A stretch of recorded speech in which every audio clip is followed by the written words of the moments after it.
Shalom, family. All right. It's good to see you all here. We're going to go over something that, oh no, I'm okay, True Royal. You know, things always happen when I have to come and do a live stream. It seems like at that very moment, something always comes up. So, no, but everything is okay. All right. Let me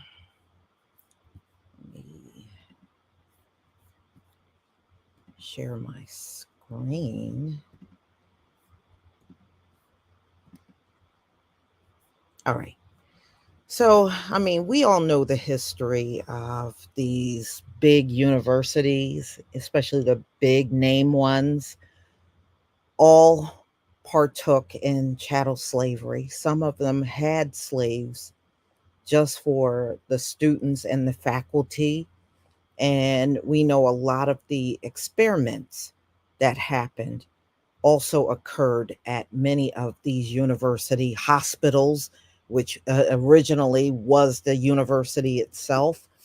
And, I don't think we're in need of an apology. We are in need of our reparations, something that they failed to address on all levels, you know, and all of these universities owe us, every single one. And they never made good on all of the things they have done. Now, remember, it was Harvard that still had the bodies of the slaughtered Native Americans and slaves.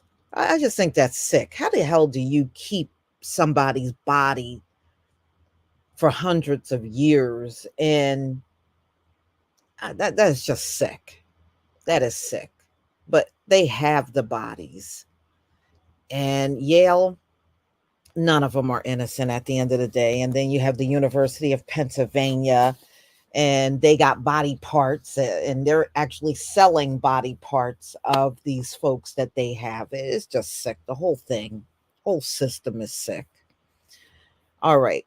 So let's get into it. So Yale recently came out with a formal apology over the past connections to slavery. So the university made an apology, in fact, this past Friday, over its past connection to slavery. The Ivy League school became the latest institution to apologize for its connection to slavery and spent years researching the subject. Today, on behalf of Yale University, we recognize our university historical role in and associations with slavery, as well as the labor, the experiences, and the contribution of enslaved people in our university history. We apologize for the ways the Yale leaders over the course of our early history participated in slavery, the school said in a statement. In the Friday release, the university also announced its release of the Yale in Slavery, a history, all right, written by the school Pulitzer Prize winning professor David W. Blight with the Yale and Slavery Research Project.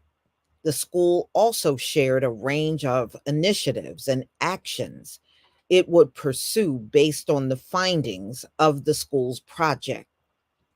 According to the release, some of the school's early leaders and founders owned slaves, virtually all of them. And you all know the funding for these universities to be built was donations from slave owners. So just the whole building of universities in America are all tied to slave owners. And that's where the money came from. Just like all of the Catholic education, that's all directly from chattel slavery. The Catholic schools, the Catholic hospitals, everything, even the churches were built with slave money. So that's another huge institution that really should be shelling out every dime they got to us, as far as I'm concerned. So, according to the release, some of the early leaders and founders were slave owners. The school's oldest campus building, Connecticut Hall, was constructed using in part the labor of enslaved people. Well, yeah, of course they were all constructed by the slaves. Yeah, I mean, this is not news. I mean, that part I knew. The building currently going under renovation, although there are no known records of the Yale University owning enslaved people. Many of Yale's Puritan founders owned enslaved people, as did a significant number of Yale's early leaders and other prominent members of the university community. And the research project has identified over 200 of these enslaved people, the school said in a Friday statement. The majority of those who were enslaved are identified as Black, but some are identified as Indigenous. Now, don't let that throw you off, ladies and gentlemen. Those Indigenous people were Black. But see, the way they explain it to us makes it seem like that was a whole different group of people. No, they were indigenous to the land. And if you would have looked at them, they looked just like the slaves. So don't think because you say, oh, well, some of the slaves were Black and some were indigenous, that there was a big difference. Absolutely not. When you look at the plantation field, that was the same case. Some were Black, some were indigenous. Didn't they all look exactly the same? When you look at those plantation full pictures, don't they all look the same? Well, they would have looked the same. The ones that built Yale would have looked the same. They would have blended in and looked just like each other. So don't ever let them throw you off with the word indigenous. Those indigenous people would have been melanated just like the slaves. So I want to make that point because the way they explain it, you would think it was something different. It isn't. It isn't. Okay. Yale is one of many educational institutions around the world grappling with its ties to slavery. A growing number of schools have made their statements. In 2022, and I did a video on this, Harvard University, another Ivy League school, pledged $100 million towards the endowment to look at its extensive entanglement with slavery. Now, I think some of my people might have gotten that confused because you're like, didn't they already apologize? Actually, I did a video when not Yale, but Harvard came out with their apology, and that was in 2022. So you might be confusing that with Yale. All right. Princeton removed a former Democratic president, Woodrow Wilson's name from the University School of Public and International Affairs in 2020, mentioning his racist thinking and policies make him an inappropriate namesake for the school. But you know what, y'all? Removing a name from a school is really a bunch of nothing. All right. Even if you did, what does that do for the community as a whole? It really does nothing because they removed some racist name off of a school, you know? But this admission is all the more reason that we should get reparations. It runs way deeper than just the plantation field. It goes way beyond that. And we must acknowledge that. We can't just get stuff from slave owners and then all of these businesses and all of these insurance companies and banks and so many industries that are still around to this day that was established because of slavery, because of the funding that came from slavery. And the universities were not the only thing our forefathers built. They built these banks and all of these businesses that got their start during chattel slavery. They had free labor to build for them. So it was not just the university. So when they say to you, you weren't a slave, again, you didn't have to be a slave. You are an offspring. And we may not have gone through physical chattel slavery, but we have gone through all of the racism that followed and things we have been shut out of purposely, promotions we have been denied on jobs because you have some melanin in your skin. You might have been very much qualified for a promotion, but you didn't get it. And they ended up giving it to somebody less qualified than you. We're not the only ones. They always try to act like we're the only ones that are not as qualified. Many of them are not qualified for the jobs they got. See, they'll get a job solely because of their race, not because they have knowledge or any prior knowledge of anything, because in many cases they don't. And we've been around these people. Y'all can reflect on jobs you had and you've been around them folks and seeing them bring new people on, and that new person is like stumbling around and you can really tell they don't have any experience because of the kind of questions they're asking.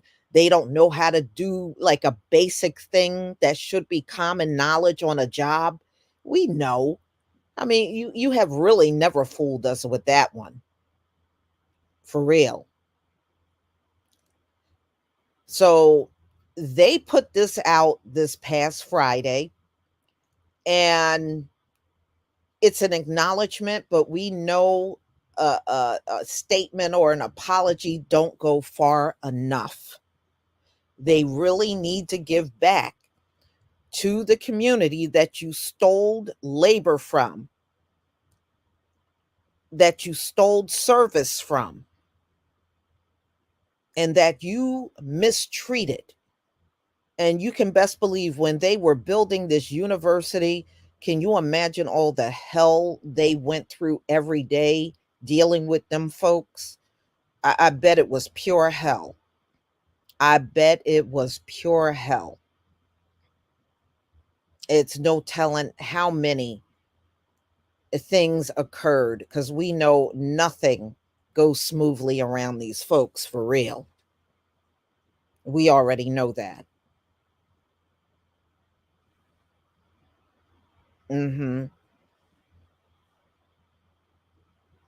Oh yeah. Yeah, we've lost a lot of money over racism. We have. We've lost a lot of money. So it's not just about chattel slavery.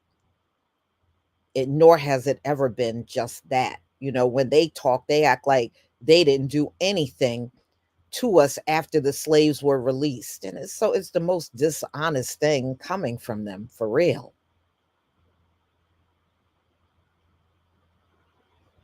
Mhm. Yeah, or you get blamed for something on a job that you never did. I mean, that is a big thing. That's something I saw even when I was out in my career at the time. There were a couple of black men and women I worked with, and they were accused of things on the job that never occurred just to get rid of them. You know, sometimes they will do stuff like that, especially if they got a friend or family member in need of a job. They're not going to wait for a job opening. They'll just try to squeeze out the black man or woman that's sitting in a position so they can give that job to their friend or family member. And we know that has happened a million times.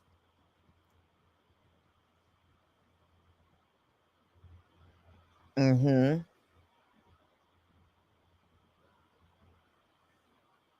Well, yeah, almighty, I did hear about the migrants robbing, Amazon trucks. I did hear about that. In fact, I probably heard about that, like, back around, I would say, like, around Thanksgiving, Christmas time, around then, I heard about them doing that, but I'm not surprised, y'all. The migrants are gonna keep going and get more outrageous with the crimes because they're fully aware that they can't be arrested and they're not going to be deported. If you knew something like that as a person in this country illegally, who would stop at crimes? Of course, you're going to go to the next level. Of course, you're going to start robbing more stores. They got full knowledge of that. They're never going to stop. All right. They're never going to stop. And whoever put those policies, because it was politicians, y'all, that put those policies in place. So whoever those policies came from, I bet every dime in my wallet, those people that are politicians today were probably immigrants or children of immigrants. That's why they put that crap in place. That's why they put it in place.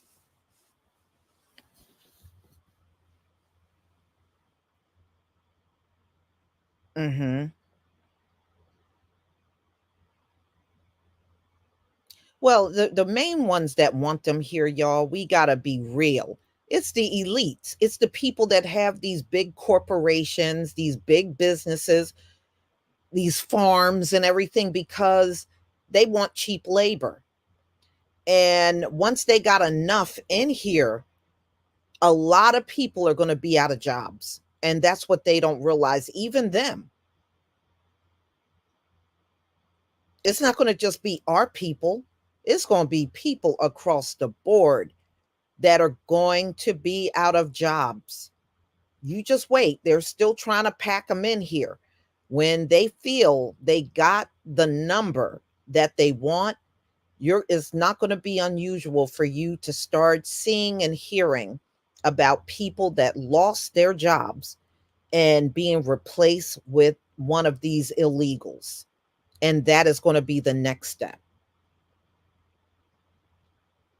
Right now, they don't mind them being all piled up in shelters and hotels and giving them a little money here and there. They don't mind doing that. But eventually, they're going to want them to work.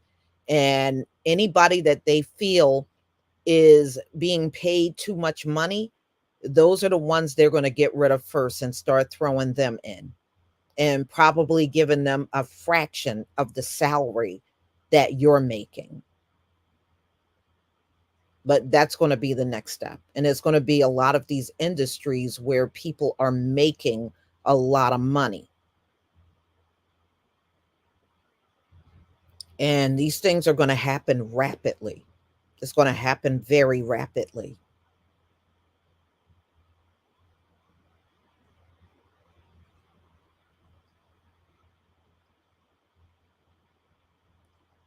Hmm.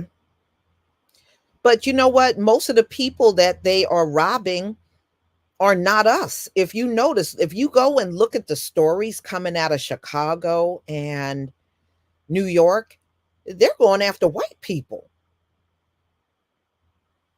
Just like I was telling y'all how they were leaving um, their body waste on the doorsteps. That they're doing that to white folk. They're not doing that in the black community. They said they're not going to waste their time going in the black community because they know they don't have anything. So they're over in the white parts because the story I did where they were going door to door begging for money. That was in a white community, predominantly Trump neighborhood where most of the people that live there support Donald Trump. Well, that same neighborhood, that's where they were leaving their cups of waste on their doorstep. And from what I understand, that's still going on. That did not stop. They are still doing that to those folks.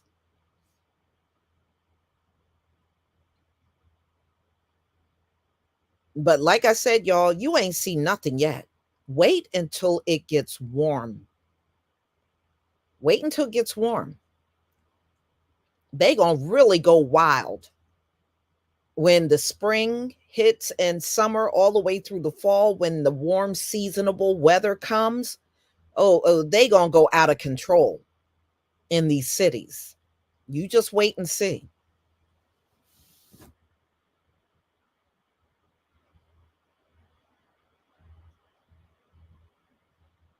Hmm. Yeah. So the back to this story, the bottom line is Yale, we don't need no empty, hollow a policy. You need to get checks out to everybody. If you are sincerely sorry, then you need to pay your part in reparations. All right. We have heard enough lip service to last us 10 lifetimes. We now need action behind your words. For real. We need action behind the words. So cut the check, Yale, Harvard, University of Pennsylvania, all of you out here, Princeton University, all of you, cut the check. Cut the check. And don't try to act like you don't know who we are. You don't know who those immigrants are, these illegals are. You don't know them, but you sure make sure you get money to them. So we don't want to hear any excuses. You're giving money to people and you don't even know if you even got a real name. So no, we don't want to hear how you going to do this and how you going to get the money and how you going to get the money to the people. We don't want to hear all that stuff. We don't want to hear it. Cut the check. Yale. All right, y'all. On that, I'm going to go ahead and conclude. I want to thank each and every one of you for being here and be on the lookout for my videos that I put out later on today. Shalom, family.